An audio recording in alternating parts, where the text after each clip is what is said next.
আসসালামু আলাইকুম। প্রিয় দর্শক, অন্য মঞ্চের আলাপ চাইতে আপনাদের সকলকে আমন্ত্রণ জানাচ্ছি।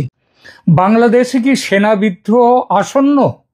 কারণ প্রায় ২৬ জন সেনাকর্তার বিরুদ্ধে অপরাধ ট্রাইব্যুনালে মামলা দায়ের হয়েছে। এটা এখন একেবারে প্রকাশিত খবর। জেনারেল ওয়াকারুজ্জামান অনেক চেষ্টা করেও আটকাতে পারেননি। এই সেনাকর্তাদের বিরুদ্ধে গ্রেপ্তারি পরোয়ানা জারি হয়েছে, ফলে তীব্র ক্ষোভ সঞ্চার হয়েছে সেনাবাহিনীতে। গতকাল ঢাকা সেনানিবাসে ৫৬ জন উচ্চপদস্থ সেনাকর্তা বৈঠক করেছেন। এই পরিস্থিতিতে যে প্রশ্নগুলো উঠছে তা হলো, এক, সেনা অফিসারদের বিরুদ্ধে এই সিদ্ধান্ত কেন নিল ইউনূস সরকার? দুই, এর পেছনে আন্তর্জাতিক ষড়যন্ত্র আছে কি? তিন, গতকাল ৫৬ জন সেনাকর্তার বৈঠকে কি আলোচনা হলো এবং কি সিদ্ধান্ত হলো? চার, সেনা বিদ্রোহের সম্ভাবনা কতটা? পাঁচ, সেনার মধ্যে যে পাকিস্তানপন্থী অংশ আছে তারা ফয়জুর রহমানের নেতৃত্বে সরকারের সঙ্গে আছে, তাদের ভূমিকা কি হতে চলেছে? এবং ছয়, শেষ, এই পরিস্থিতিতে সরকার পতনের সম্ভাবনা কতটা? এই প্রশ্নগুলো সংক্ষেপে আলোচনা করব এখনকার প্রতিবেদনে। ইউনূস সরকারের সর্বশেষ সংকট বাংলাদেশের রাজনৈতিক পরিস্থিতি যে অত্যন্ত উত্তেজনাপূর্ণ করে তুলেছে সেটা বলাই বাহুল্য। আন্তর্জাতিক অপরাধ ট্রাইব্যুনালে ২৮ জন ব্যক্তির বিরুদ্ধে মানবতা বিরোধী অপরাধের অভিযোগ আনা হয়েছে, যার মধ্যে রয়েছেন অন্তত ২৫ জন সাবেক এবং বর্তমান সেনা কর্মকর্তা। এর ফলে সেনাবাহিনীর অভ্যন্তরে তীব্র ক্ষোভ উত্তেজনার সৃষ্টি স্বাভাবিক। কিন্তু ইউনূস সরকারের এই সিদ্ধান্তের কারণ কি? মোহাম্মদ ইউনূসের নেতৃত্বাধীন অন্তরিম সরকার বা অন্তর্বর্তী সরকার সেনা কর্মকর্তাদের বিরুদ্ধে এই আইনি ব্যবস্থা নেয়ার পেছনে রয়েছে গুম, গোপন আটক এবং নির্যাতনের অভিযোগ। এই মামলাগুলো মূলত র্যাপিড অ্যাকশন ব্যাটালিয়নের টাস্ক ফোর্স ইন্টারোগেশন সেল এবং ডিজিএফআই এর জয়েন্ট ইন্টারোগেশন সেলে সংঘটিত অভিযোগ থেকে উদ্ভূত। তবে এও বাহ্য, আগে কহ আর। এই সিদ্ধান্তের পেছনে রয়েছে আরও এক বড় রাজনৈতিক কৌশল। ইউনূস সরকার ইসলামী বিপ্লবী গার্ড IRA, যেটা ইরানে আছে, তার আদলে বাংলাদেশ সেনাবাহিনীকে পুনর্গঠনের পরিকল্পনা করছে বলে সংবাদ এসেছে। IANS লাইভ সংবাদ পোর্টালে প্রকাশিত সংবাদের শিরোনামটা একবার দেখুন, যার headline journey towards becoming an Islamic state. Journey towards becoming an Islamist state, অর্থাৎ একটি ইসলামী রাষ্ট্রের দিকে যাত্রা শুরু হয়েছে। এই প্রক্রিয়ার অংশ হিসেবে দেশের নিয়মিত সশস্ত্র বাহিনীকে ভেঙে দিয়ে জামায়াতে ইসলামীর প্রভাবাধীন একটি জঙ্গিবাদী সামরিক শক্তি গড়ে তোলার চেষ্টা চলছে। আন্তর্জাতিক ষড়যন্ত্রের মাত্রা এর মধ্যে পুরোপুরি। এই পুরো প্রক্রিয়ায় পাকিস্তানের ISI এবং চীনের ভূমিকা স্পষ্ট হয়ে উঠেছে। সাম্প্রতিক তথ্য বলছে যে পাকিস্তানের সাথে সামরিক সহযোগিতা বৃদ্ধি, যেটা অক্টোবর 2025 সালে, এটা তো শুরু হয়েছে আগে থেকেই, অক্টোবর 2025 সালে পাকিস্তানের লেফটেন্যান্ট জেনারেল তাবাসসুম হাবিবের নেতৃত্বে একটি পাকিস্তানি সামরিক প্রতিনিধি দল এই কয়েকদিন আগে ঢাকা সফর করেছে। এর আগে জানুয়ারিতে ISI এর একটি প্রতিনিধি দলও ঢাকা সফর করে। গোপন বৈঠক ও পরিকল্পনা এখানেই তৈরি হয়। বাংলাদেশের DGFI তারপর গোপনে পাকিস্তান সফর করেছে, সেখানে ভারত বিরোধী কৌশল নিয়ে আলোচনা হয়েছে। এই বৈঠকে নতুন পাসপোর্ট নিয়ে বাংলাদেশ থেকে যারা গেছে এবং ওখান থেকে পাকিস্তান থেকে যারা বাংলাদেশে এসছে তাদের পুরনো পাসপোর্ট নয়, নতুন পাসপোর্ট দিয়ে তাদের পরিচয় গোপন করে রাখা হয়েছে। সেনাবাহিনীর আভ্যন্তরীণ পরিস্থিতি কি? এই পরিস্থিতিতে বর্তমান বাংলাদেশ সেনাবাহিনীতে তিনটি প্রধান গ্রুপের অস্তিত্ব লক্ষ্য করা যায়।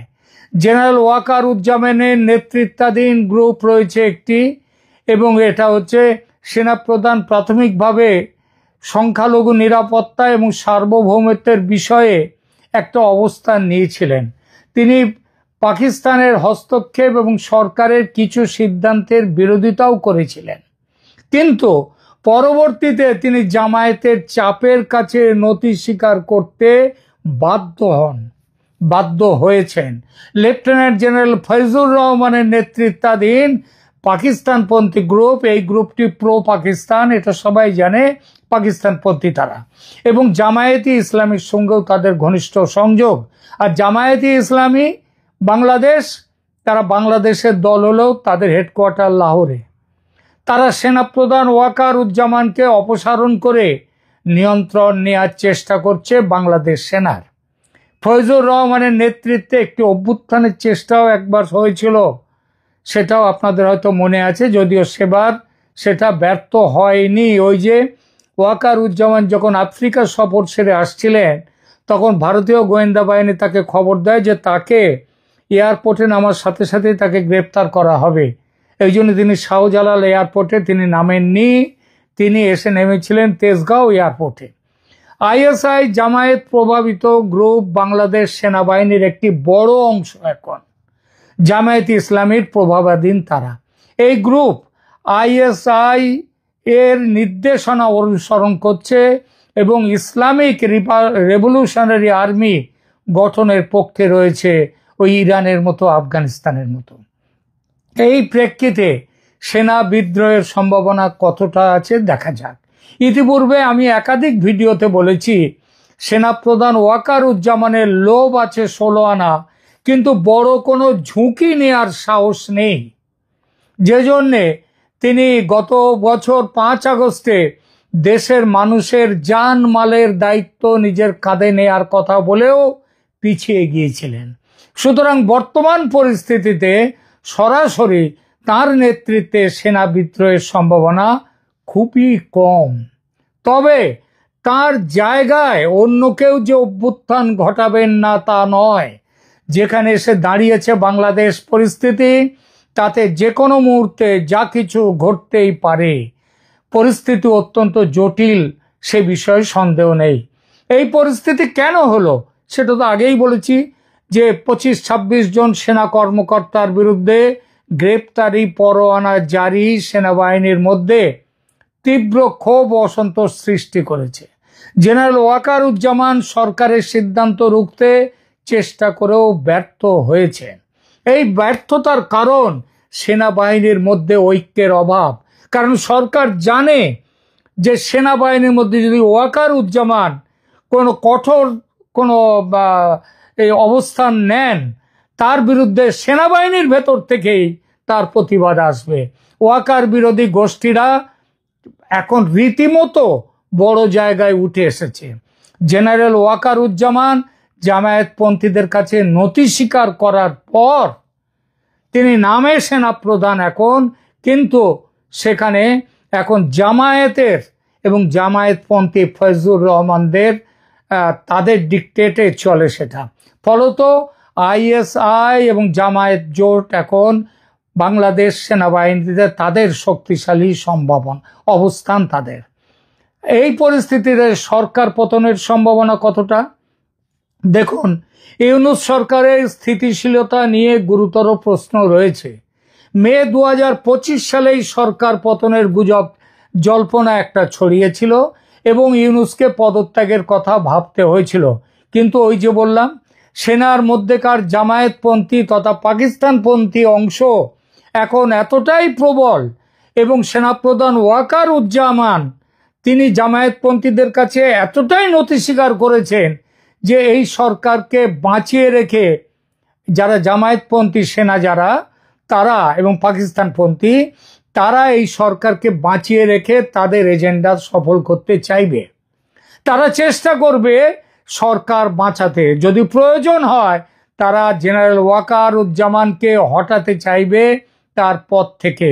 সুতরাং পদ রাখার জন্যে ওয়াকারুজ্জামান এখন একটু অন্য রকমের অবস্থান নেবেন, চুপচাপ তিনি দুকলে থাকবেন যেমন তিনি এতদিন থেকেছেন। আর তাদের এই কাজে ইউনূসের সঙ্গে থাকবেন কে?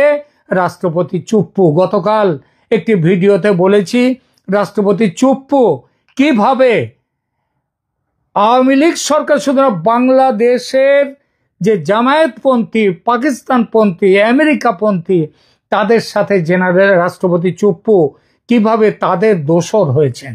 তিনি যেভাবে ইউনূস সরকারের সঙ্গে হাতে হাত ধরে অধ্যাদেশ জারি করেছেন তাতে ওয়াকারুজ্জামানকে পদচ্যুত করে ফৈজুর রহমান বা অন্য কাউকে সেনাপ্রধান করতেই পারে এই সরকার এবং সরকারের রাষ্ট্রপতি চুপ্পু সাহেব।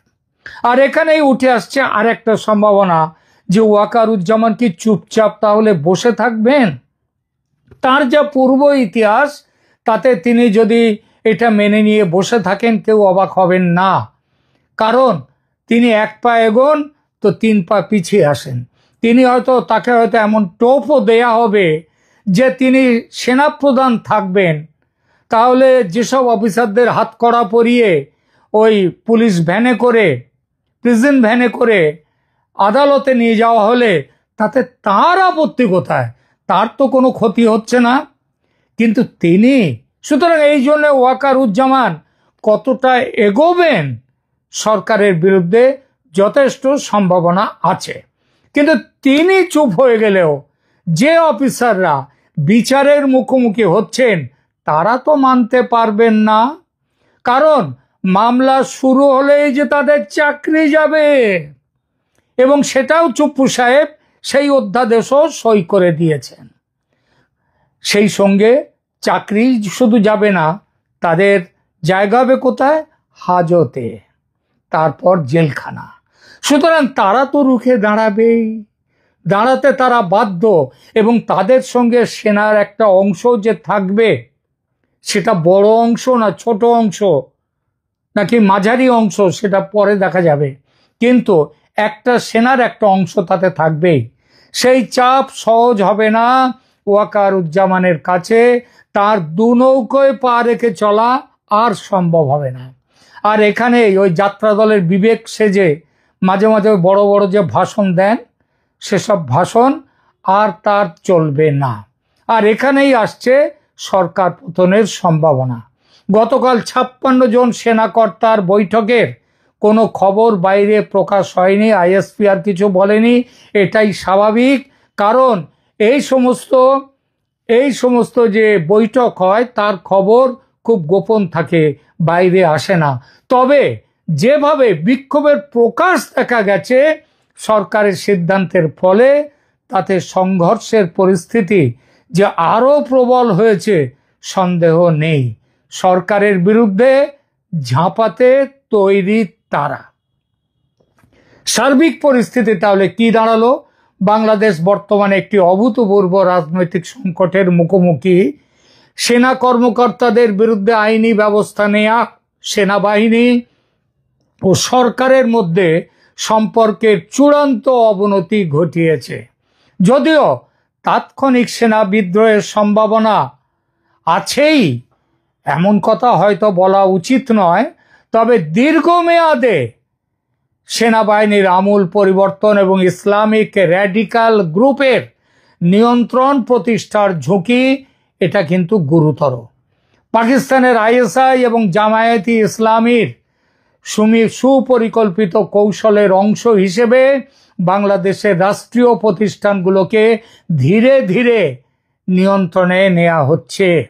এই পরিস্থিতিতে সেনা বিদ্রোহ ও অন্যান্য কারণে ইউনূস সরকারের পতন কেবল সময়ের ব্যাপার, তবে তার পরবর্তী পরিস্থিতি কিন্তু এখনকার থেকে আরো অনেক ভয়ঙ্কর, জটিল ও বিপজ্জনক হতে বাধ্য। সবশেষে আসি ভারতের ভূমিকা নিয়ে দুটো কথায়। ভারত কি চুপচাপ বসে থাকবে? ভারত কখনোই বাংলাদেশকে পাকিস্তানের আইএসআই এবং ইসলামী জঙ্গিদের হাতে ছেড়ে দিয়ে নিজের দেশের শান্তি ও সার্বভৌমত্বকে বিসর্জন দিতে পারবে না। ভারত ঝাঁপিয়ে পড়তে তৈরি, কেবল উপযুক্ত সুযোগের অপেক্ষায় আছে। সেনাবাহিনী ও সরকারের বিরুদ্ধে এই যে তীব্র দ্বন্দ্ব বর্তমানে, সেই সুযোগ এনে দিয়েছে ভারত সরকারের কাছে। সেনাবাহিনীর মধ্যে যদি বাংলাদেশে যদি সেনাবাহিনী রাস্তায় নেমে আসে বিক্ষোভে, এবং যদি সেখানটায় কোনো সেনা অভ্যুত্থান গোছের যদি কিছু হয়, তাহলে ভারত সেই সুযোগ নিতে বাধ্য, নেবেই। সুতরাং আগামী যে কোনো দিন বড় কিছু যে ঘটতে চলেছে বলাই যায়। ধন্যবাদ।